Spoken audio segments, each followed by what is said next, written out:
दिख रहे हैं, दिख रहे हैं। ठीक है, स्टार्ट।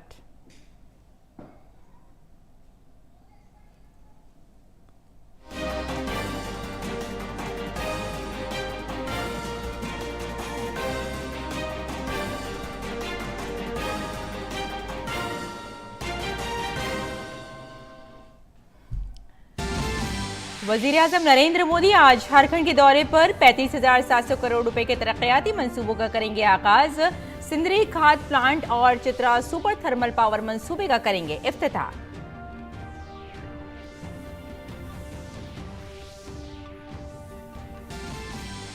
मगरबी बंगाल के अपने दौरे के दौरान वजीर-ए-आज़म मोदी आज हुगली के आरामबाग में 7,200 करोड़ रुपए से ज्यादा के तरक्याती मंसूबों का देंगे तोहफा। हल्दिया बरूनी खाम तेल पाइपलाइन का करेंगे इफ्तिताह।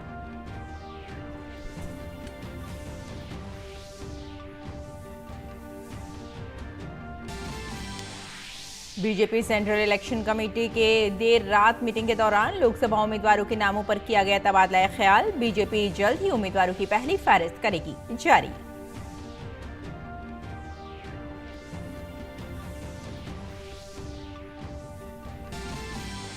इलेक्शन कमीशन की टीम लोकसभा इंतखाबात की तैयारियों का जायजा लेने के लिए उत्तर प्रदेश के 3 रोजा दौरे पर। सीईसी ने वोटिंग फीसद बढ़ाने के लिए नौजवानों और खवातीन पर दिया जोर।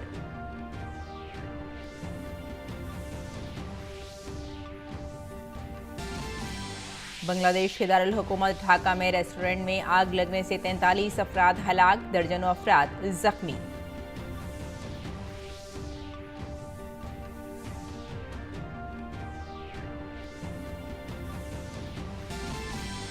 गजा में मदद के इंतजार कर रहे 104 अफराद जाँ बहक। फलस्तीनियों ने इसराइल पर हमले का किया इल्जाम आयद। इसराइल ने वाक़े को भगदड़ बताया। अक़वाम मुत्तहिदा के सरबराह एंटोनियो गुटरेज़ ने वाक़े की सख्त अल्फाज में की मज़म्मत।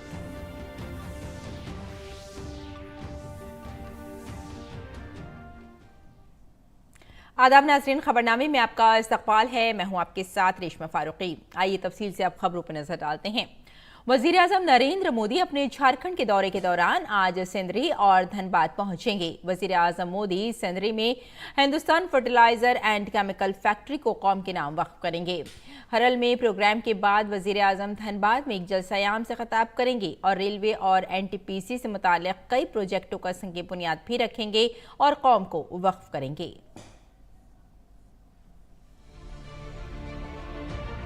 वज़ीर-ए-आज़म नरेंद्र मोदी झारखंड के अपने दौरे के दौरान मुल्क के सबसे कदीम खाद के शहर सिंदरी में 8,939 करोड़ रुपए की लागत से कायम एक नई खाद फैक्ट्री का इफ्तिताह करेंगे।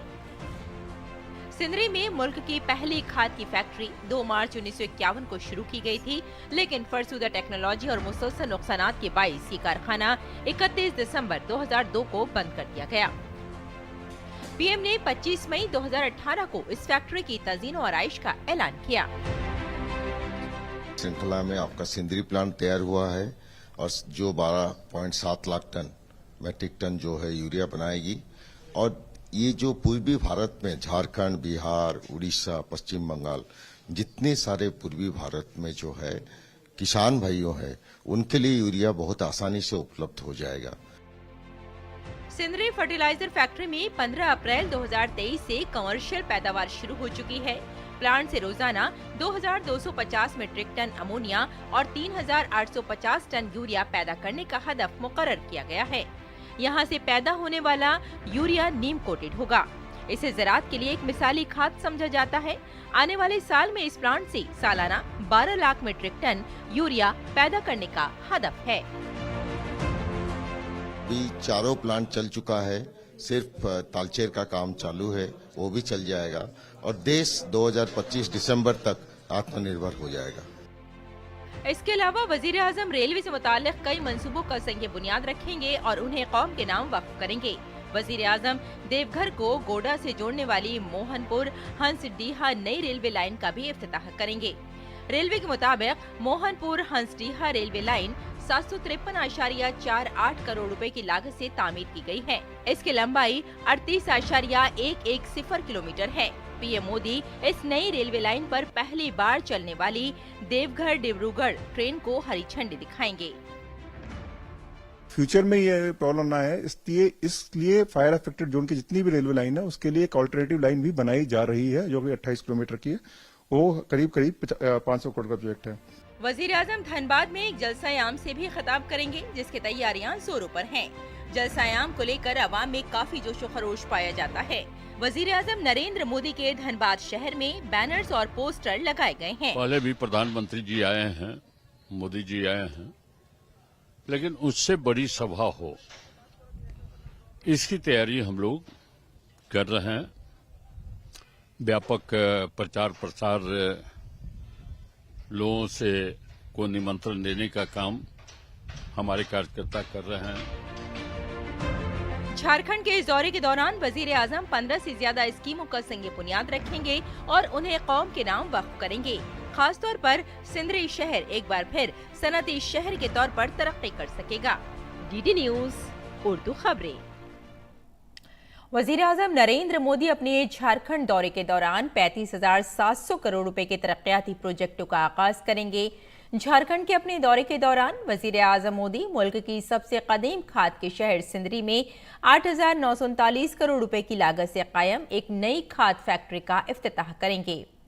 इसके अलावा वजीर आजम रेलवे से मुताल्लिक कई मंसूबों का संग बुनियाद भी रखेंगे और उन्हें कौम के नाम वक्फ करेंगे।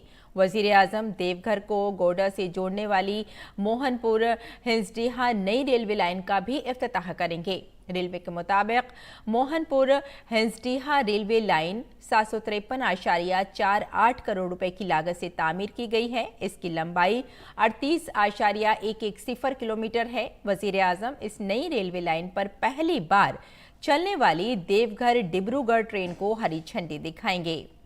वजीर आजम धनबाद में एक जलसा-ए-आम से भी खिताब करेंगे। झारखंड के इस दौरे के दौरान वजीर आजम 15 से ज्यादा मंसूबों का संग बुनियाद रखेंगे और उन्हें कौम के नाम वक्फ करेंगे। खासतौर पर सिंदरी शहर एक बार फिर सनती शहर के तौर पर तरक्की कर सकेगा।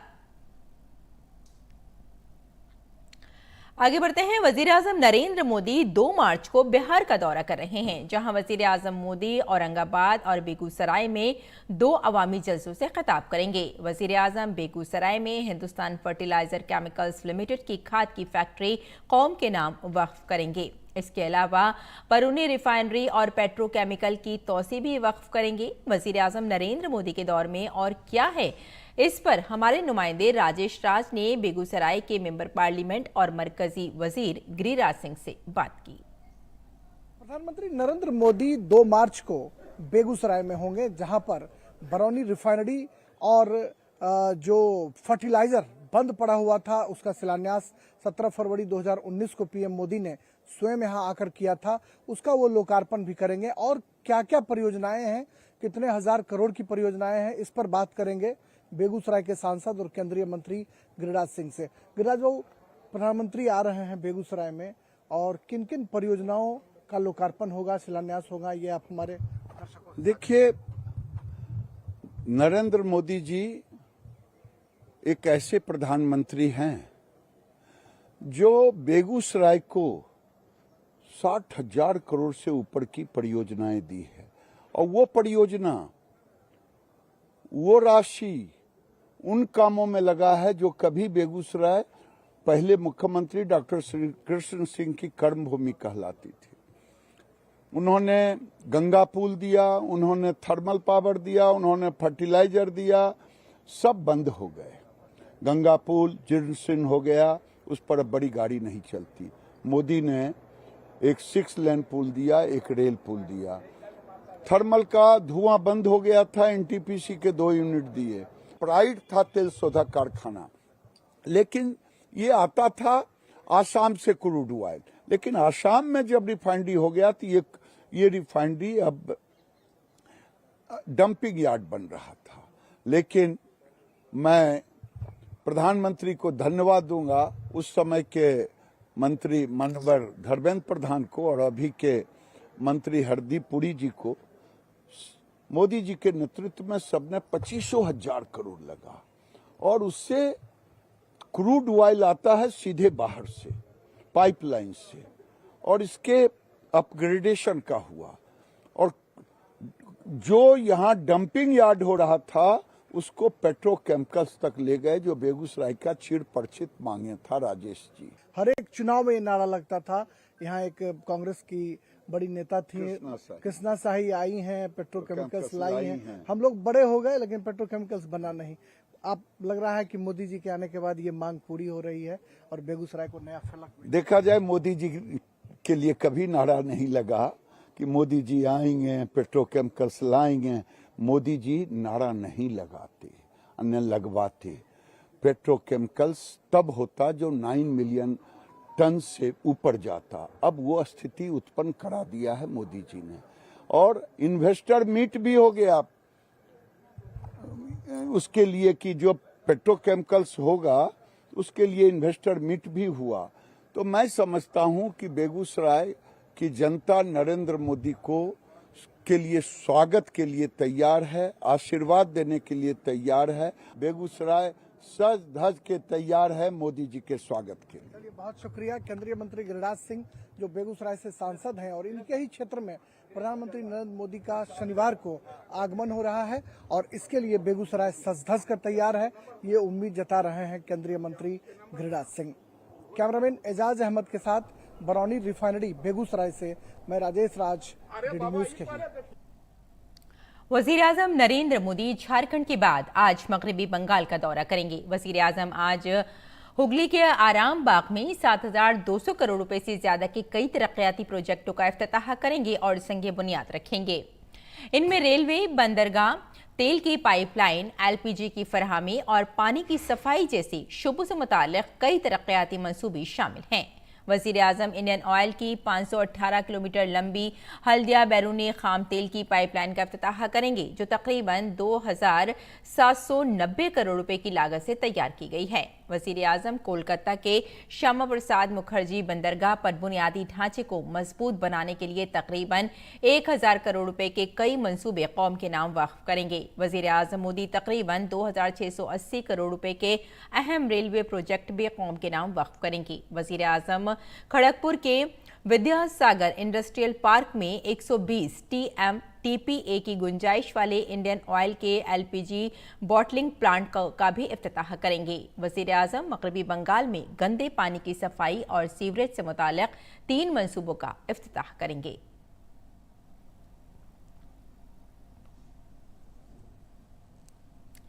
बीजेपी की मरकजी इंतखाबी कमेटी की मीटिंग कल देर रात तक दिल्ली में वाक़ई बीजेपी हेडक्वार्टर में जारी है। मीटिंग में कई रियासतों में लोकसभा उम्मीदवारों के नामों पर तबादला ख्याल किया गया। उत्तर प्रदेश, मगरबी बंगाल, दिल्ली, तेलंगाना, केरला, त्रिपुरा, गोवा, उत्तराखंड, आसाम, छत्तीसगढ़ और गुजरात की लोकसभा सीटों पर तफसीली तबादला ख्याल किया गया।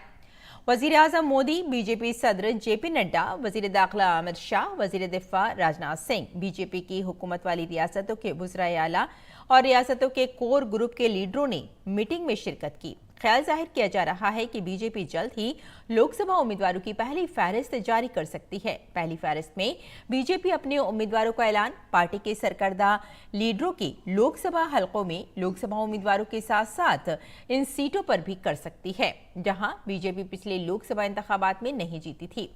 काबिल जिक्र है कि बीजेपी ने लोकसभा इंतखाबात में 370 सीटें जीतने का हदफ रखा है, जबकि एनडीए के लिए 400 का हदफ मुकर्रर किया गया है। इस लिहाज से पहली फहरिस्त में कई बड़े लीडरों की उम्मीदवारी का ऐलान किया जा सकता है। इसके अलावा इत्तेहादी जमातों में अपना दल आरएलडी सुभाषपा के लिए उत्तर प्रदेश में सीटें छोड़ दी गई हैं और बीजेपी खुद उत्तर प्रदेश में 80 में से 74 सीटों पर इलेक्शन लड़ सकती हैं और बाकी सीटों पर इत्तेहादियों के लिए उम्मीदवार खड़े किए जा सकते हैं। वहीं आसाम में पार्टी ने इत्तेहादियों के लिए कुल 3 सीटें छोड़ी हैं, जिनमें आसाम गण परिषद के लिए 2 सीटें शामिल हैं। मरकजी हुकूमत के कई अहम वज़रा को बीजेपी के लोकसभा उम्मीदवार के तौर पर उतारने का भी फैसला किया गया है।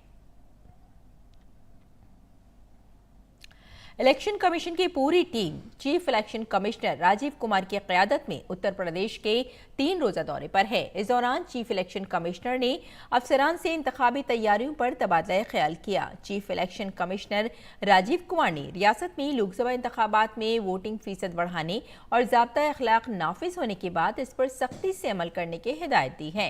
CAC ने नौजवानों और खवातीन का वोटिंग फीसद बढ़ाने पर जोर दिया। पोलिंग स्टेशनों पर पानी, पंखे, बिजली, साया समेत दीगर इंतजाम करने की हिदायत देते हुए इन्होंने कहा कि आज़ादाना और मुनसिफाना इंतखाबात के लिए हर मुमकिन इक़दाम किए जाएंगे।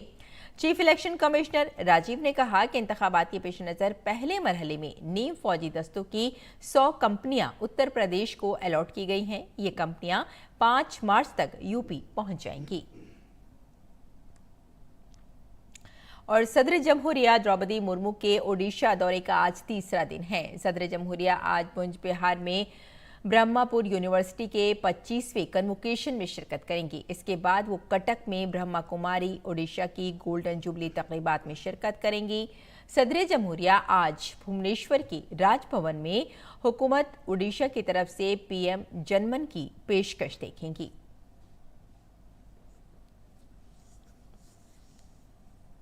इलेक्ट्रॉनिक गाड़ियां नकलो हमल का मुस्तकबिल हैं। पेट्रोल की बढ़ती हुई कीमतों और पेट्रोल गाड़ियों की वजह से माहौलियाती आलूदगी की वजह से इलेक्ट्रिक गाड़ियों की मकबूलियत में भी इजाफा हो रहा है। लेकिन सार्फिन के जहनों में EV के बारे में बहुत से खौफ हैं, जैसे कम रेंज और चार्जिंग के मसाइल। इन मसाइल का हल अब भारत में तलाश कर लिया गया है। दुनिया में पहली बार किसी भारतीय कंपनी ने ऐसी किट तैयार की है जिसकी वजह से किसी भी 2 पहिया गाड़ी को हाइब्रिड बनाया जा सकता है। आइए देखते हैं DD न्यूज़ की ये रिपोर्ट।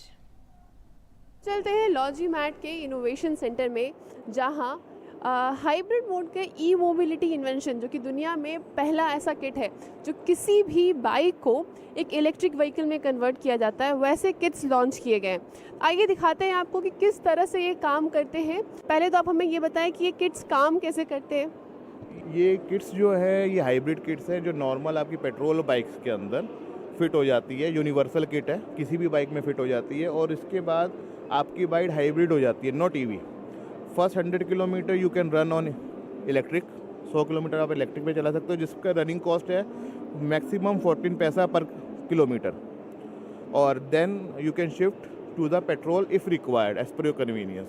सो आपकी जो जर्नी है वो अनइंटरप्टेड रहती है, क्योंकि हमें पेट्रोल EV बाइक में सबसे ज़्यादा प्रॉब्लम क्या आती थी कि हमारी जर्नी जो थी अगर 60 किलोमीटर बाद रहेगी तो रेंज एंजाइटी रहती थी, वो इसमें ख़त्म कर दी गई है। दूसरा, आपकी जो पुराना कैपिटल है, आपका एसेट्स जो है आपकी बाइक, आप उसको स्क्रैप करने की ज़रूरत नहीं है। आप नई लो या पुरानी लो, आप उसको हाइब्रिड में कन्वर्ट करो और आप ईजिली अनइंटरप्टेड जर्नी को एंजॉय कर सकते हैं। सो हम देख सकते हैं यहाँ पे कि 3 बाइक्स में आपने एक किट इंस्टॉल करके रखी है। तो कितना सिंपल है एक पेट्रोल बाइक को तुरंत में एक हाइब्रिड में कन्वर्ट करना, और फिर जब आपकी रेंज एक्सपायर हो जाए, ख़त्म हो जाए, तो उसको वापस से पेट्रोल में कन्वर्ट करना। आप बता सकते हैं कितना इजीली हम ये काम कर सकते हैं? जी, आप देख रहे हैं जैसे इसके अंदर हमने हाइब्रिड किट फिक्स की हुई है। इसके अंदर हमने 2 की अलग अलग सेपरेट दी हुई है। जो पेट्रोल की बाइक के पेट्रोल की चाबी है वो अलग है और इलेक्ट्रिक की चाबी वो अलग दी हुई है। तो आप पहले आप इलेक्ट्रिक में चलाएंगे तो इस चाबी से चलाएंगे। जब आपका इलेक्ट्रिक के अंदर आपको लगे कि भाई बैटरी एग्जॉस्ट हो गई है और आपकी जर्नी अभी ख़त्म नहीं हुई है, तो आप सिंपली इसको बंद करेंगे, पेट्रोल की चाबी लगाएंगे, आपकी बाइक स्टार्ट हो जाएगी। एक बहुत बड़ी समस्या आती है इलेक्ट्रिक व्हीकल्स के साथ कि उसको चार्जिंग की प्रॉब्लम होती है, जैसे रेंज एक्सपायर हो जाए। तो कितना सिंपल रखा है आपने चार्जिंग, इसमें कैसे क्या वर्किंग फीचर क्या है चार्जिंग का? आप आराम से बैटरी को लेकर और पोर्टेबल सिस्टम बना दिया है कि आप जैसे मोबाइल को अपने घर में चार्ज करते हैं या ऑफिस में चार्ज करते हैं, ऐसे ही बैटरी को आप अपने दुकान में, मकान में, कहीं पर भी आप चार्ज कर सकते हैं। इसमें कॉस्ट कटिंग कितना आता है अगर आप रेगुलर बाइक यूज़ करते हैं वो, और इस किट के इंस्टॉलेशन के बाद क्या डिफरेंस हो जाते हैं? इसमें कॉस्ट कटिंग में मोर देन 90% कॉस्ट कटिंग होती है कि 100 किलोमीटर अगर हम बाइक चला रहे हैं आज, तो एक तो हमारा 500 रुपये लगता है ऑन एन एवरेज, 5 रुपये से, और एक 14 रुपीज़ में आपका काम हो जाएगा। तो आपके सामने सेविंग है। मान लीजिए मैंने ये किट आज इंस्टॉल करवाया और मुझे अगले 6 महीने बाद एक नई बाइक लेने की ज़रूरत पड़ी, तो क्या ये किट उस नई बाइक में भी कंपैटिबल होगी या मुझे अलग से इंस्टॉल करवाना पड़ेगा? बिल्कुल आराम से आप हमारे डिस्ट्रीब्यूटर पे आइए, इस किट को हम निकाल देंगे और जब दूसरी बाइक आप लाएंगे उसके अंदर आपको इंस्टॉल कर देंगे। दुनिया में पहली बार लॉन्च किया गया हाइब्रिड ई मोबिलिटी इनोवेशन है और एक बहुत बड़े टारगेट ग्रुप के लिए ये बेनिफिशियल होने वाला है। कैमरा पर्सन अजय के साथ अंबिका रश्मि, डीडी न्यूज़। और आइए अब नजर डालते हैं दिल्ली से शाये कुछ उर्दू अखबारात पर।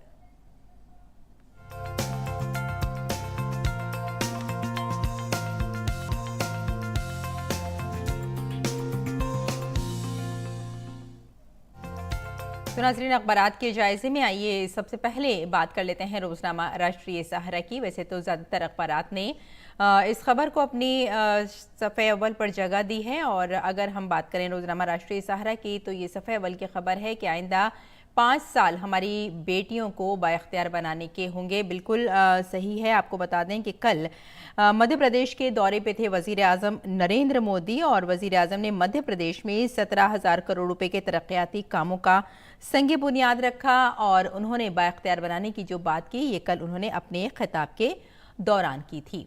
और आइए अब नजर डाल लेते हैं अगली सुर्खी पर। गेमिंग इंडस्ट्री मुल्क की मईशत को मजबूत बनाने में मददगार साबित होगी, मरकजी वजीर अनुराग सिंह ठाकुर का ये बयान है। और आपको बताते चले साथ ही उन्होंने ये भी कहा है कि हुनरमंद गेमिंग इंडस्ट्री के खदशात को दूर करने पर जोर देने की सख्त ज़रूरत है।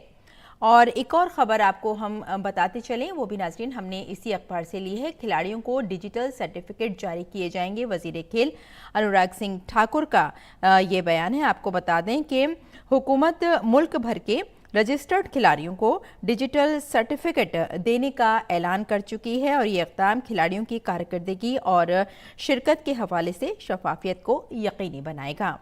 और आइए अब नज़र डाल लेते हैं रोजनामा हिंदुस्तान एक्सप्रेस पर। हिंदुस्तान एक्सप्रेस की नाज़रीन ये सुर्खी है, गज़ा में बेकरियों पर बमबारी करके शहरियों से आखिरी निवाला भी छीन लिया गया है। आपको बता दें कि गज़ा में अब काफ़ी बुरे हालात हैं और बताया जा रहा है कि कहत का भी कुछ असर नज़र आने लगा है।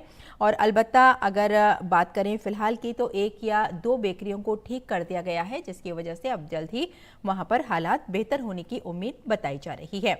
और इसी के ताल्लुक से नाज़रीन एक और अगली खबर भी हमने इसी अखबार से ली है। सऊदी अरब और फ्रांस का गज़ा में इंसानी बुनियादों पर फौरी जंग बंदी का मुतालबा किया गया है। जी हाँ, सऊदी अरब और फ्रांस के बीच काफ़ी देर बातचीत हुई है और गज़ा की जो ताज़ा सूरत हाल है उस पर भी बातचीत हुई और साथ ही इमदाद और बहराए अहमर की जो सलामती है और साथ ही दीगर उमूर जो ख़ास थे गज़ा के लिए उन पर दोनों मुल्कों के बीच तबादला ख्याल किया गया और जल्द ही कुछ बेहतर करने की उम्मीद भी बताई जा रही है। और आइए अब नज़र डाल लेते हैं रोजनामा हमारा समाज पर। हमारा समाज की नाज़रीन सुर्खी है, शाहजहां शेख 10 दिनों के लिए पुलिस तहवील में है और संदेश खाली में ईडी की टीम पर हमले के 56 दिनों के बाद पकड़े गए लीडर को टीएमसी ने मुअत्तल कर दिया है। तो नाज़रीन ये एक और ख़बर हम आपको बता देते हैं, ये भी काफ़ी ख़ास हो जाती है और ये भी हमने इसी अखबार से ली है। पीएम सूर्य घर मुफ्त बिजली योजना को मरकज़ी काबीना की मंजूरी मिल चुकी है और आपको बताते चलें कि मोदी सरकार ने ये बड़ा फैसला किया है जिसके तहत मुल्क में 1 करोड़ घरों पर सोलर एनर्जी के लिए सोलर पैनल भी लगाए जाएंगे और हुकूमत सोलर पैनल लगाने के लिए सब्सिडी देगी तो बैंक लोन भी दिया जाएगा। न सिर्फ 1 करोड़ खानदानों को ये मिलेगा बल्कि मुफ्त बिजली।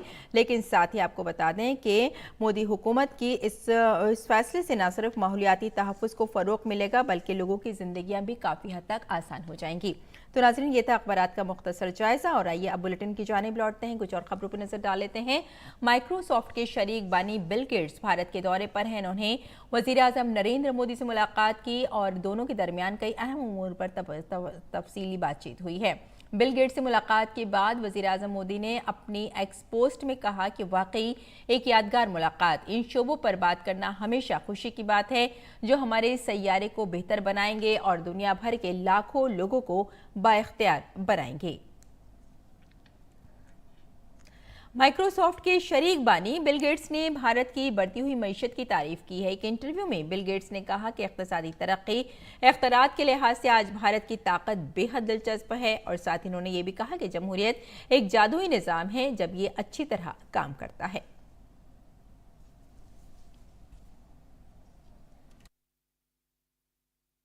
बांग्लादेश के दारुल हुकूमत ढाका में कल देर रात आग लगने से एक बड़ा हादसा पेश आया। ढाका में एक 7 मंजिला रेस्तरां की इमारत में लगने वाली जबरदस्त आग के नतीजे में कम से कम 43 अफराद झुलसकर हलाक और दर्जनों जख्मी हो गए हैं। बांग्लादेश के वजीर सेहत सामंत लाल सेन ने ढाका मेडिकल कॉलेज अस्पताल का दौरा किया और जख्मियों से मुलाकात की। वजीर सेहत ने कहा कि शहर के मरकजी बर्न अस्पताल में कम से कम 40 जख्मियों का इलाज किया जा रहा है। काबिल जिक्र है कि ढाका के बेली रोड पर एक मशहूर बिरयानी रेस्टोरेंट में लगी आग तेजी से बालाई मंजिलों तक फैल गई और लोगों को अपनी इज्जत में ले लिया। फायर फाइटर्स ने 2 घंटे में आग पर काबू पा लिया। वहीं फायर सर्विस की एक बयान में कहा गया है कि इन्होंने 75 लोगों को जिंदा बचाया। गजा में जंगबंदी की कोशिशों के दरमियान इसराइली हमले जारी हैं। गजा के महकमा सेहत के हुक्काम ने इल्जाम लगाया कि गजा शहर में मदद की मुतलाशी फलस्तीनियों पर गुज़िश्ता रोज इसराइली हमले में 104 अफराद हलाक और 280 जख्मी हुए हैं। इसराइली तर्जुमान ने गजा हुक्काम के इल्जामात को मुस्तरद करते हुए कहा कि जिस इलाके में ये वाक़या पेश आया वहां कोई गोलाबारी नहीं हुई। इस दौरान फलस्तीनी हुक्काम का कहना था कि एक अस्पताल ने बताया कि वहां से 10 अफराद की लाशें बरामद की गई हैं। 7 अक्टूबर को हमास के हमले के बाद इसराइल के फ़िज़ाई, समुद्री और ज़मीनी हमलों का सबसे ज़्यादा असर गजा शहर और शुमाली गजा के इर्द गिर्द के इलाके पर पड़ा है।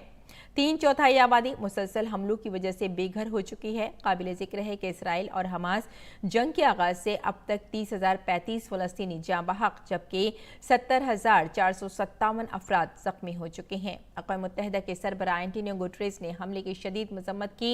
इंसानी इमदाद फराहम करने वाले अक़वाम मुत्तहिदा के इदारों का कहना है कि हमले की वजह से गजा के लोगों तक इमदाद पहुँचाना मुश्किल हो गया है, लेकिन इसराइल ने अक़वाम मुत्तहिदा के इदारों के दावों को मुस्तरद कर दिया है। इसराइली एजेंसी कोगेट ने कहा कि तिब्बी इमदाद में रुकावट हायल करने के इल्जामात बेबुनियाद हैं। चौथा खेलो इंडिया यूनिवर्सिटी गेम्स 2023 अष्टलक्ष्मी की पहली बार आसाम में मेज़बानी की गई। ये जुमेरात को इख्तिताम पजीर हुआ। सर्व सजाई स्पोर्ट्स कॉम्प्लेक्स से मुनक़्क़दा इख्तितामी तकरीब में मुकामी फनकारों की जानिब से शानदार सकाफती प्रेजेंटेशन का मुशाहिदा किया गया। चंडीगढ़ यूनिवर्सिटी अष्टलक्ष्मी की मजमूई तौर पर चैंपियन बन गई, जिसमें 32 सोने, 18 चांदी और 21 कांसे के मजमूई तौर पर 71 तमगे शामिल हैं। चंडीगढ़ यूनिवर्सिटी ने पहली बार मजमूई तौर पर चैंपियन का खिताब जीता। लवली प्रोफेशनल यूनिवर्सिटी 20 सोने, 14 चांदी और 8 कांसे के तमगों के साथ दूसरे नंबर पर रही। गुरु नानक देव यूनिवर्सिटी 12 सोने, 20 चांदी और 19 कांसे के तमगों के साथ तीसरे नंबर पर रही। और आइए अब जानते हैं मौसम का मिजाज।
तो नाज़रीन, खबरनामे में फिलहाल इतना ही। इजाज़त दें। आदाब।